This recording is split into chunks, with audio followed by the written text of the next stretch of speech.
Population. Now, the world today has 6.8 billion people. That's headed up to about 9 billion. Now, if we do a really great job on new vaccines, healthcare, reproductive health services, we could lower that by perhaps 10 or 15%. Let's face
big mining companies: Barrick Gold,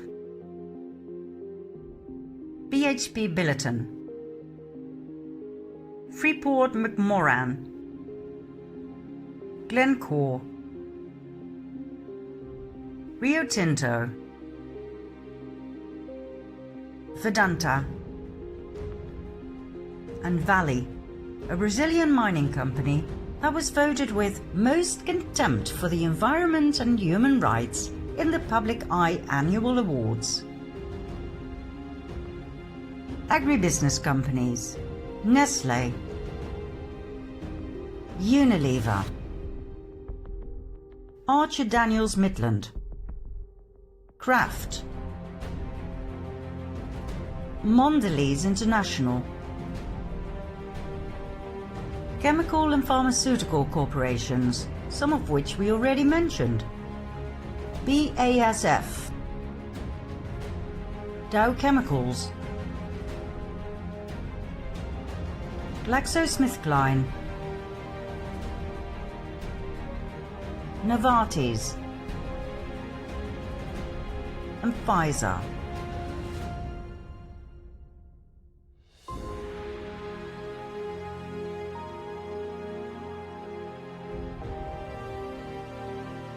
Beverage corporations: Coca-Cola, Diageo, PepsiCo, and SAB Miller. Construction companies: Caterpillar, which has long been accused of complicity in human rights abuses in the Palestinian-occupied territories. Defence contractors: BAE Systems, the UK's largest defence contractor and arms exporter. Excuse me? Arms? As in weapons? Bill? And we already briefly mentioned his oil-based fertilizers. Well, guess what?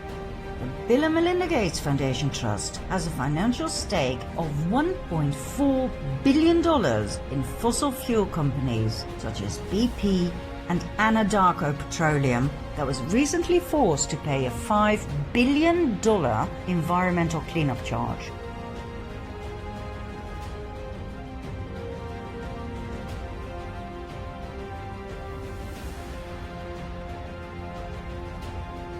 The Bill and Melinda Gates Foundation Trust has investments in 35 of the top 200 companies ranked by the carbon held in their reserves. These included coal giants Anglo American, BHP Billiton, Glencore Xstrata, and Peabody Energy, and the oil majors Shell, ConocoPhillips, Chevron, Total, and Petrobras. What about the human carbon footprint, Bill? Which part of sustainability don't you understand? Or does it only concern others, like the people, who subsequently have to pay new taxes, more taxes, anything to squeeze the life force out of them just a little bit more, while you enjoy your jet-set lifestyle on your yacht and your private plane? You know, Bill, you can try to fool us with your posture and your terrible choice of clothes and hair, but we see straight through you. Some people may still believe that you're a kind nerd, giving money away to charity, but more and more people see through you. Once you burst that nerdy bubble of yours, all that is left is a Rockefeller descendant who plays his puppet role in the Depopulation Agenda 21 and 2030.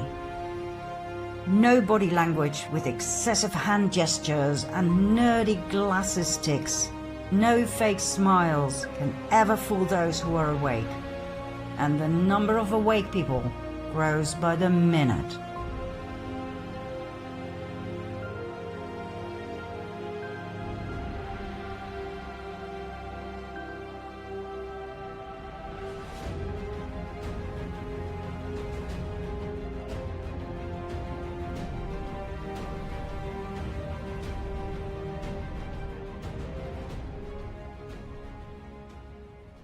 Now, in case you think you know all there is to know about Mr. Gates, he comes up with yet another marvel of a plan to spray millions of tons of dust into the stratosphere to stop global warming.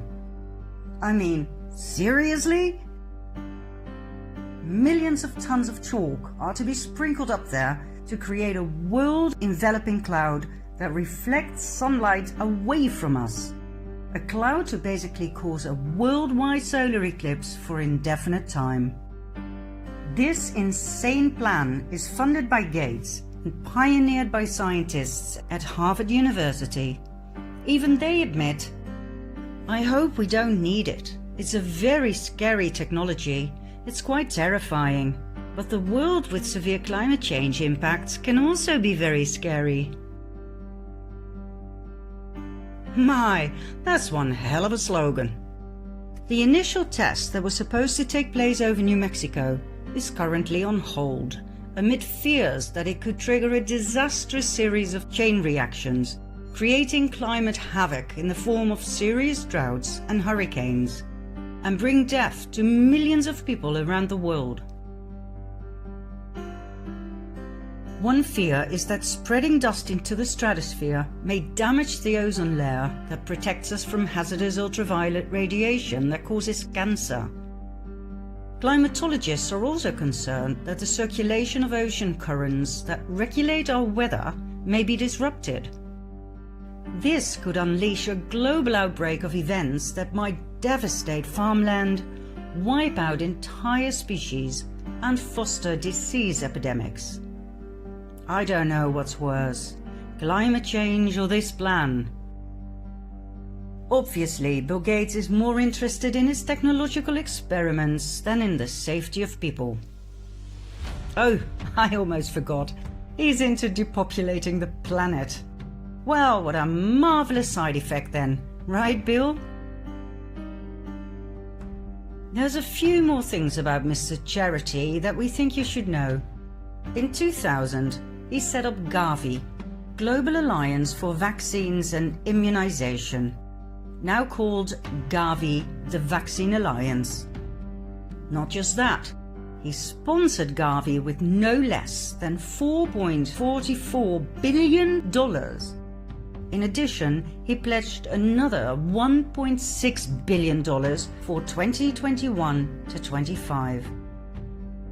Gavi has the power to decide the price for vaccines, which is always way too high according to critics, such as Doctors Without Borders.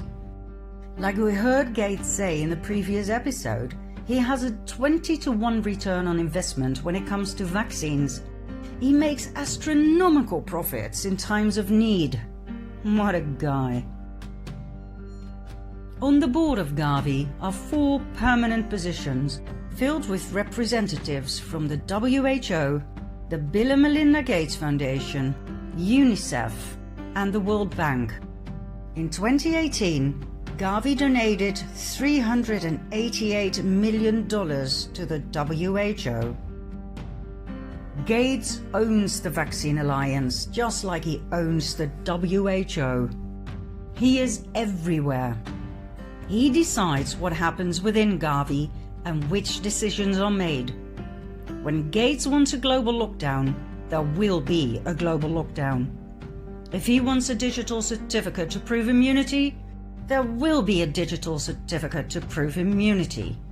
Mandatory. If he wants the entire world to be vaccinated, the entire world will be vaccinated. Mandatory. He is way more powerful than our presidents. Make no mistake. Is it Gates himself who is so powerful? Simply because he's a Rockefeller descendant? Or is he just a puppet on one of Warren Buffett's strings? Who knows? And does it really matter? What matters at this stage is that this evil empire is exposed to the world. Once the people know whom they're dealing with, do you think they'll still want their precious vaccine?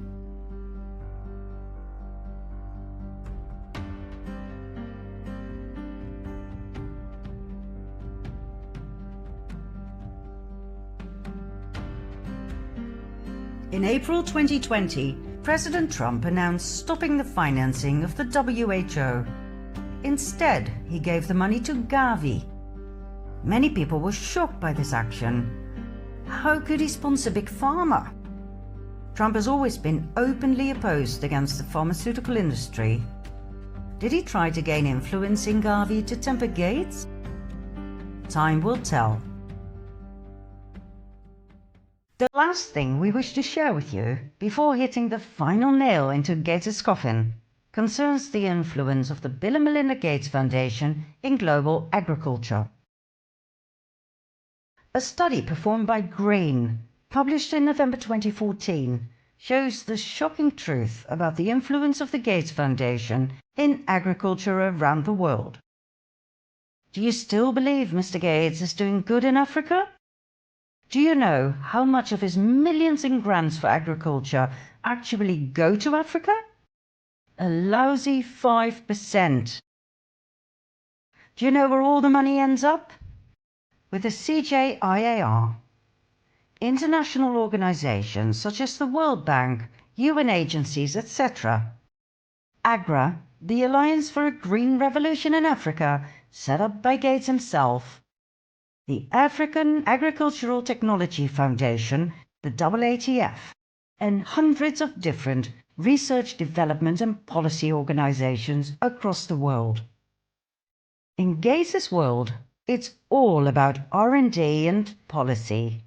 His money does not go to the African farmers, it goes to scientists, to laboratories. Gates' tools, AGRA and the AATF, make sure that the technologies that come rolling out of the labs get into the fields of the African farmers without them having a say in it. Not only that, as if it weren't bad enough, Gates' money for agriculture does not go to Africa, where it's badly needed. No, Gates wouldn't be Gates if he didn't favor the rich countries. By far the main recipient country is the US, followed by the UK, Germany, and the Netherlands.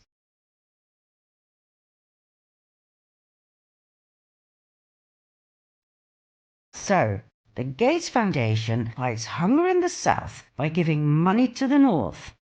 How the hell is that going to work? AGRA. When we hear Alliance for a Green Revolution in Africa, we think irrigation projects, clean water, green fields. Forget it. AGRA's and Gates' promise to double productivity and incomes by 2020 for 30 million small-scale farming households, while reducing food insecurity by half in 20 countries, has failed miserably. Why? Because that was never the aim. 15 years after Gates set up AGRA together with the Rockefeller Foundation, the only one who has been reaping the benefits is Gates himself. the number of Africans suffering extreme hunger has increased by 30% to 131 million people in the 13 countries AGRA focuses on. The African biodiversity has been replaced by monoculture, mostly corn, and farmers who failed to switch to corn were fined by their governments. Crop diversity has been sacrificed in the name of technological advance. As a result, farmers have become more and more dependent on help from AGRA and their government to survive. Monocropping and the disappearance of nutrient crops such as agave and sweet potatoes have made the farmers most vulnerable to climate change and droughts. It has ruined their diet diversity and it has exhausted their land. AGRA's money went to African governments, which in turn gave subsidies to the farmers if they did exactly what AGRA and thus Bill Gates told them to do: buy high-tech seeds and chemicals sold by US corporations in which Gates has shares. The seeds are expensive hybrid seeds that the farmers have to buy each and every year.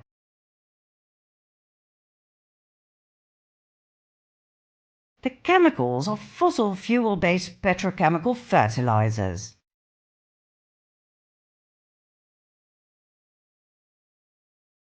What happened to Gates's big mouth about sustainability and saving the planet?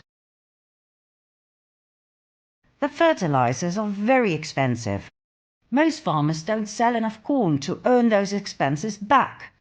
One bad harvest, and they are all left with debts and despair.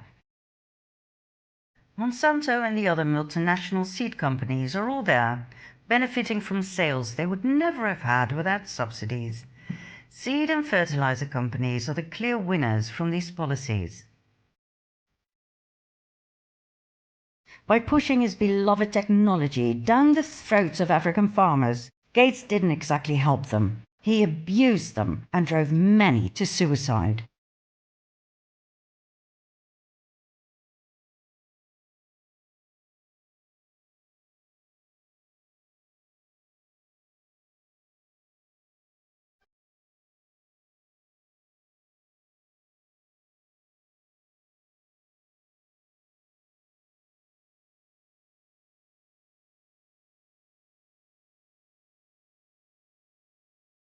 How hard is it to use your money to do truly good by listening to the people's needs for a change? How hard is it to treat them as intelligent and experienced fellow men instead of a bunch of retards who don't know what's good for them? How denigrating is that? Why aim for 80% of the population being vaccinated when everybody knows that diseases are spread by bad hygiene and polluted water? Why not simply provide clean water and proper hygiene? That would have been so much more effective and it wouldn't have cost so much money. Before we move on, let's redefine philanthropy once and for all, shall we?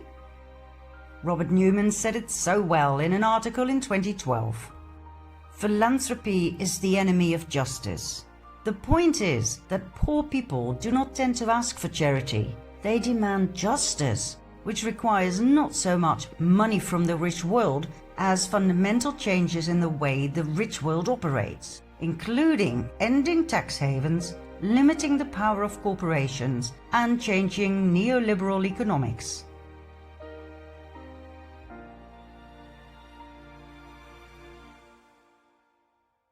Philanthropy is not pushing your agenda down other people's throats. It is not giving funds, means, or material to people who didn't ask for it. It is not overruling other people's way of life simply because you believe that your way of life is superior. Philanthropy is not making investments in order to make more money for yourself.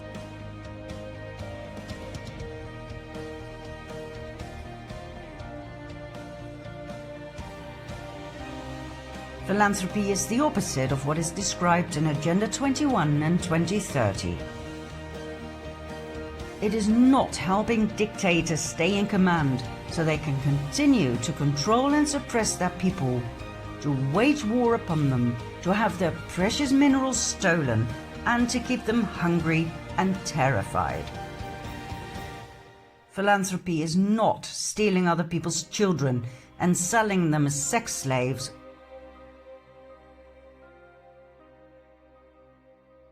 What is philanthropy? It is helping your fellow man. It is sharing simply because you care. It is giving to the poor, but only if they ask for it, and only in a way that is truly helpful and respectful for them, not for you.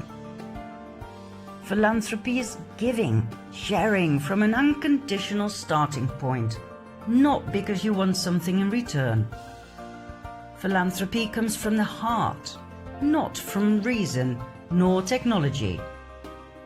It is giving, sharing, because you truly want to make this world a better place. Bill Gates has other priorities than doing good. He has spread his tentacles of power into every corner of the world. Do you think you've seen it all? Well, let me be quiet for a while so you can fully grasp the extent to which Gates is indeed omnipresent.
Do you see the whole picture yet?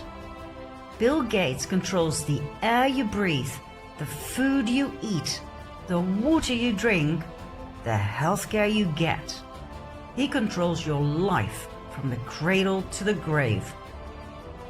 Do you wish to see the final nail in his coffin? Then let's move along to part 12.